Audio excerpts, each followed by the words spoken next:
And it finally dawned on me after 4 years of feeding them, or 5 years of feeding them. I said, wait a minute. This cat gets 2 meals a day. And if you wanted 3, they'll be getting 3, but they're not like dogs now. Not like dogs. A dog's behavior is the same as a male's behavior. I'm not talking about men or dogs, that kind of thing. I'm not talking about that. But there's the cats, you think female. And dogs, you think male. Now the dogs, they will eat everything you put out there in one setting. And as long as you put it out there, them dogs will eat it. The cats, they'll eat, then they'll get full, and then they'll eat again. So they average about 2 meals a day. When we first got, we was getting them, just feeding them all times of night and stuff like that. And the food, and the possums and all that was coming and eating the food. You see, so you tell I'm down south. I don't know if you all even see possums up here. Okay, so, and after about 4 years of eating, these cats eating, I said, you know what, these are the gods. I said, we feed them twice a day. Only for the sake of their cats. They don't do no work. We can't say they can train a CNI dog. They got dogs pulling carts. They got dogs pulling sleds. They got police dogs sniffing out dope. You see, but when it comes to a cat is like a black person said, when I feel like it. Right. Especially after we got out of slavery, look. When I feel like it. I might defy you in what you're saying, just a simple fact that based on how I feel today. Yes. You see what I'm saying? A guy said, I go to work, go on a break. He said, I'm going back to the work off the break. He said, wait a minute, I'm going to take 2 breaks. Nigga said, I'm going to take me another break. And these cats, I'm looking, I said, oh my God, these are the gods. They lay around and we feed them and they run us. Only for the sake of being cats. Nothing else. It's not like they got an attribute. You see what I'm saying? And these are outside cats. So we don't touch them. See, if you get a cat and you touch them and start rubbing them, you'll domesticate them, and they won't be able to live outside anymore. So you don't touch them. You just let them be. You see, you let them be.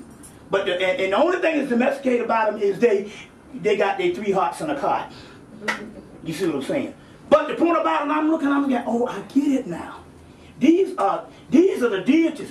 These are the deities, and these deities are higher than the deities we worship. Because when we worship the deities we worship, we want something from them.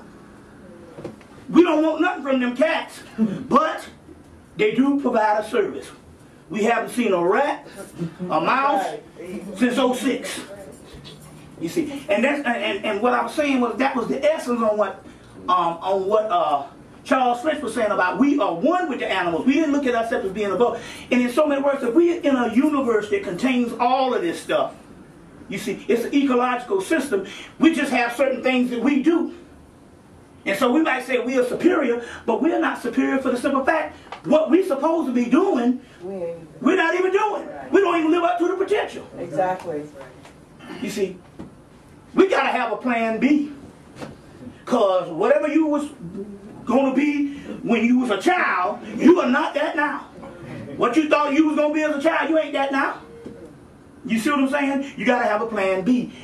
So my point here is we function the least of the entire ecological nature. Everything else fulfills its purpose. Here go again, except that mysterious cat. We still trying to find out what the hell he is for. Exactly. And that's why the Egyptians used to feed them and domesticate them. You see, and they trace the origin based on DNA. They trace the origins of all domesticated cats back to Hemmitt. You see what I'm saying? So it's a mysterious. It's a mysterious thing. And then it gets to the point that they communicate. Now, our cats is a little. Our cats will start to communicate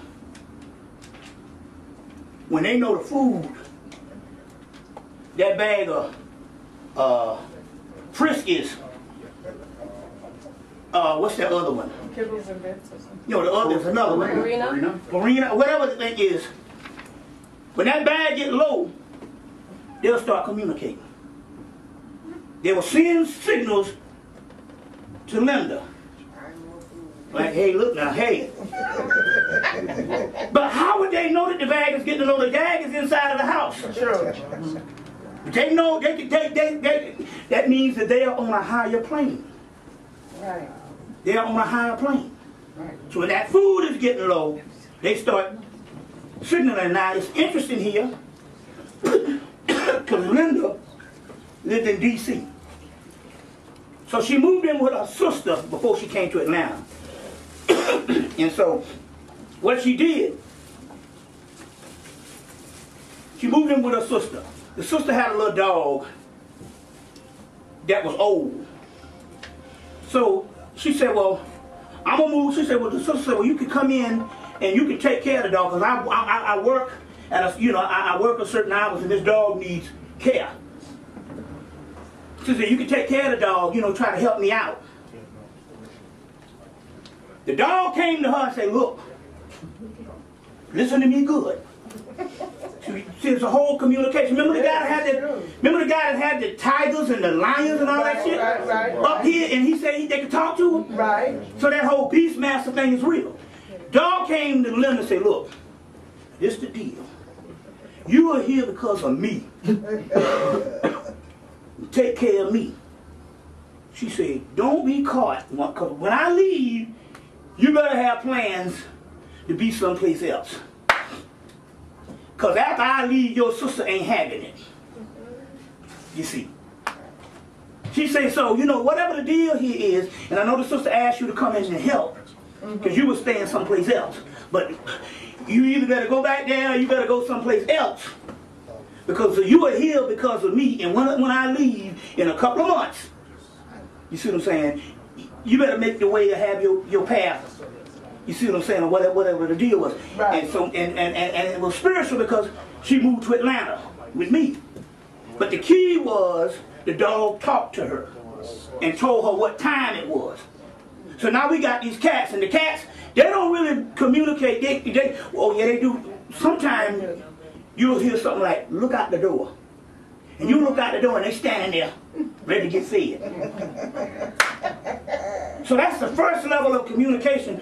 And then you might ask yourself, how did the Africans live with them lions, right, and all them dangerous animals, and never was prey? Exactly. You see what I'm saying? That's because they had a communication. You see, they had a communication. So we are the true beastmasters. You see, and the PBS used to run that damn show every month for years. So, but the key here is not PBS, TBS, Turner Broadcasting. But the key here is this is also showing this whole concept that if you're looking at us being a group of molecules or a group of your soul as a solar system, you see, then you'll find out that anything is possible. And like Mitchell Gibson says, oh yeah, Harry Potter is a true entity now. You see.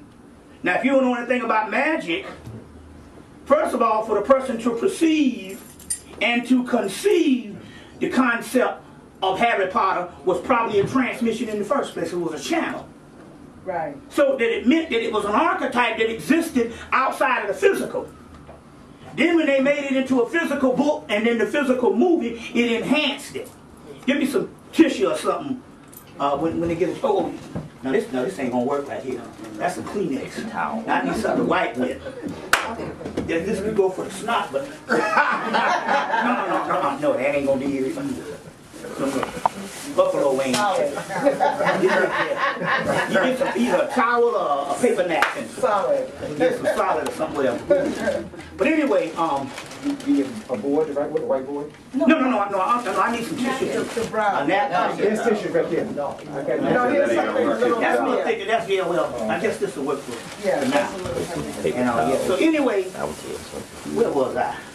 About the communication with the lions. Yeah. And